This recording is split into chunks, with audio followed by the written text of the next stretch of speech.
Delhi NCR पर आज शीतलहर के साथ कोहरे का डबल अटैक। मौसम विभाग ने 5 जनवरी से जताई बारिश की आशंका।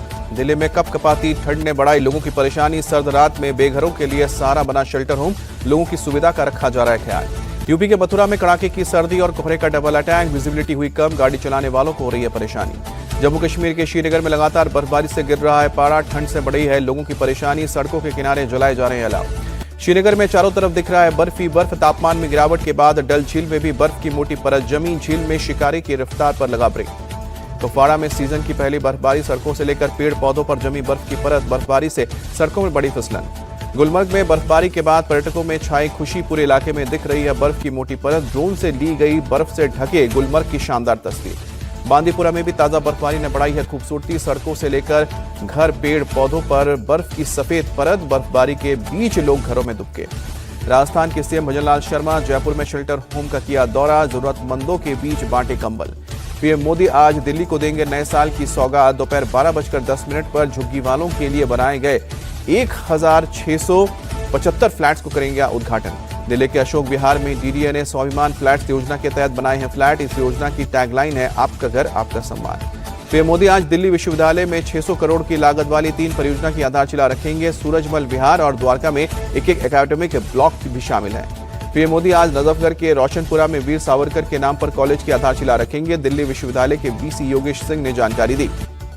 वीसी योगेश सिंह के मुताबिक वीर सावरकर कॉलेज का डेटा साइंस पर फोकस होगा। शिक्षा के लिए तमाम आधुनिक सुविधाएं मुहैया करवाई जाएंगी।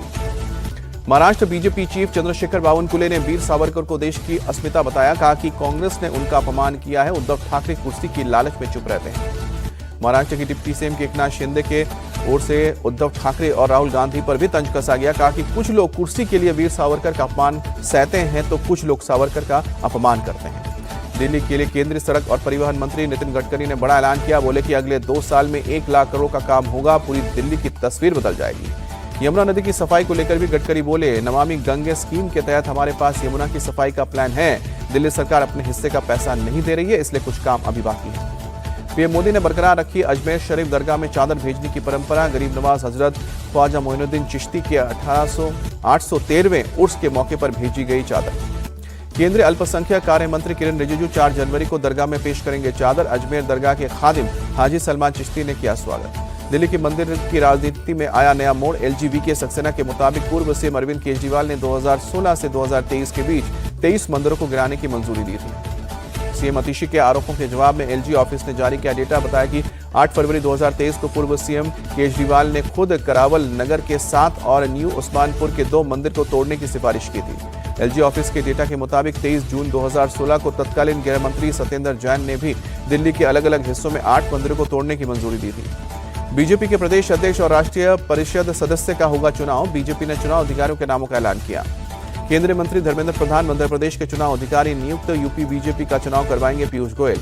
भूपेंद्र यादव को गुजरात की जिम्मेदारी। विनोद तावड़े को छत्तीसगढ़ की और मनोहर लाल खट्टर को बिहार के चुनाव अधिकारी बनाया गया है। केंद्रीय गृह मंत्री अमित शाह का बिना नाम लिए पीओके पर बड़ा बयान। कहा कि हमने कश्मीर में जो कुछ गंवाया है वो जल्द ही हमारा होगा।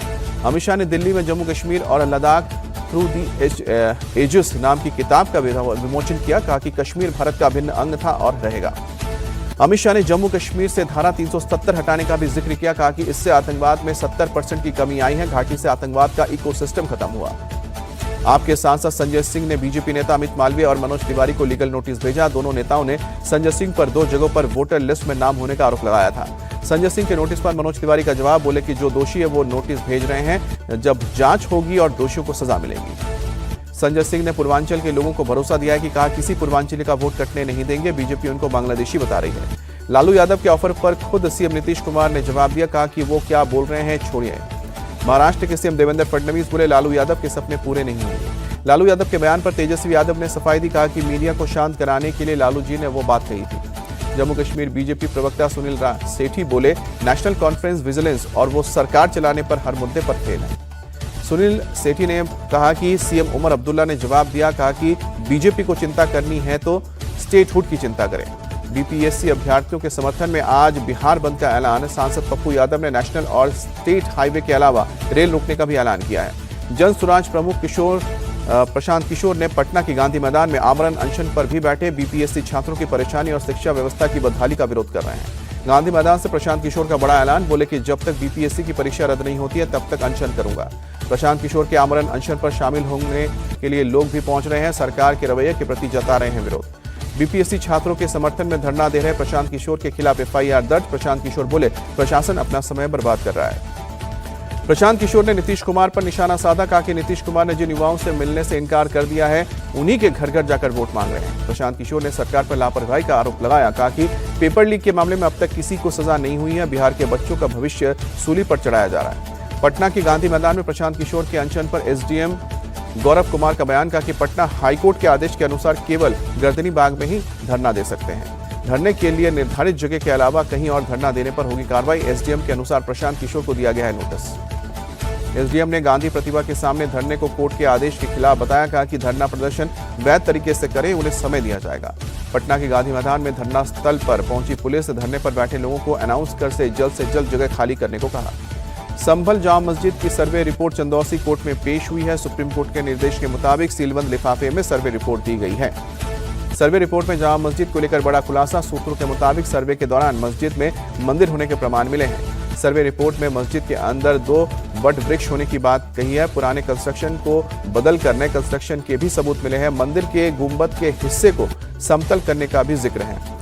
बंगाल की सीएम ममता बनर्जी ने बीएसएफ पर आरोप लगाया कि बीएसएफ की मिली भगत से बांग्लादेशी घुसपैठ कर रहे हैं। सीएम ममता बनर्जी बोली कि बीएसएफ के जवान महिलाओं पर अत्याचार करते हैं, महिलाओं को इसका विरोध करना चाहिए। सीएम ममता के आरोपों पर केंद्रीय मंत्री सुकांतो मजूमदार ने पलटवार किया, कहा कि हम सभी जानते हैं कि बंगाल में घुसपैठ करने वाले आतंकी ममता बनर्जी के वोट बैंक हैं। कांग्रेस नेता अधीर रंजन चौधरी ने बीएसएफ पर ममता बनर्जी के बयान को बताया गैर जिम्मेदाराना, कहा कि हमें अपने सुरक्षा बलों का सम्मान करना चाहिए। अधीर रंजन चौधरी ने घुसपैठ पर कहा कि 4000 किलोमीटर लंबी सीमा पर हर जगह फेंसिंग नहीं है।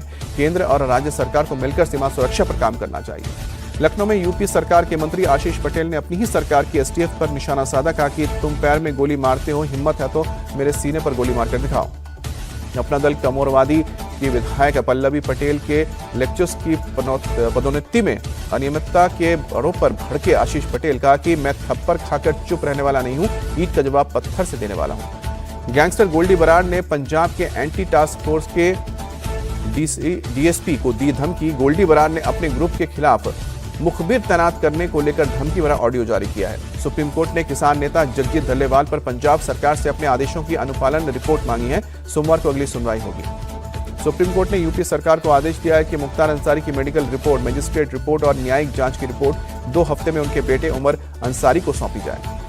लखनऊ की एनआईए कोर्ट ने कासगंज तिरंगा यात्रा में मारे गए एबीपी कार्यकर्ता चंदन गुप्ता हत्याकांड के 28 आरोपियों को दोषी करार दिया है। कर्नाटक के मंत्री प्रियांक खड़गे बोले कि बीदर में कॉन्ट्रैक्टर की खुदकुशी के मामले में मेरा कोई लेना देना नहीं है। बीजेपी के नेता आरोप लगाने पहले अपना होमवर्क कर ले।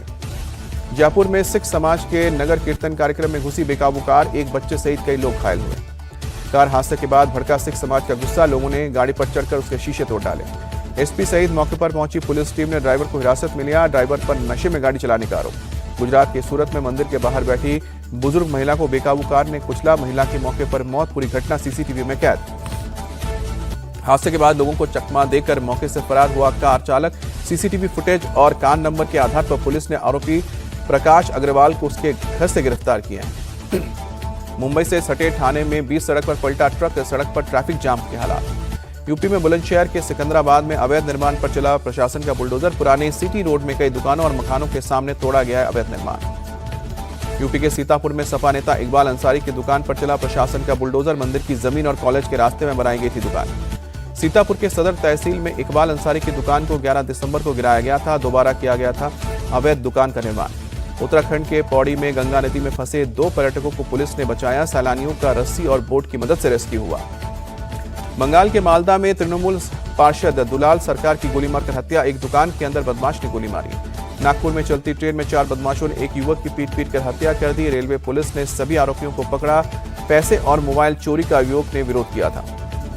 महाराष्ट्र के ठाणे में नए साल की पार्टी के दौरान लड़ाई हुई है। लोहे की रॉड से हमले में एक शख्स की जान गई, दूसरे की हालत गंभीर है। 31 दिसंबर की रात मीरा रोड में पार्टी के दौरान लाउड म्यूजिक को लेकर मारपीट हुई है। काशीमीरा पुलिस ने 4 लोगों को गिरफ्तार किया है। कर्नाटक के बेलगावी में एक पत्नी ने अपने पति की हत्या कर दी। बेटी से पति के संबंध बनाने से नाराज थी। बेलगावी के चिकोडी में घटना प्रभा नदी में एक कार गिरी, एक बिजनेसमैन की मौत हुई है। पुलिस को बिजनेस में लॉस की वजह से खुदकुशी की आशंका। कर्नाटक के बेंगलुरु में एक कपड़ा फैक्ट्री में भीषण आग लगी। दमकल की टीम ने अंदर फंसे सभी लोगों को सकुशल बाहर निकाला। राजस्थान के दौसा में बाघ को पकड़ने की कोशिश जारी। नई लोकेशन कर्णपुरा मिली। बाघ 3 लोगों पर हमला कर चुका है। कांग्रेस की स्टूडेंट विंग NSUI ने पीएम मोदी से मांग की है कि एक सेंट्रल यूनिवर्सिटी और DU के एक कॉलेज का नाम पूर्व PM मनमोहन सिंह के नाम पर रखा जाए। DRDO के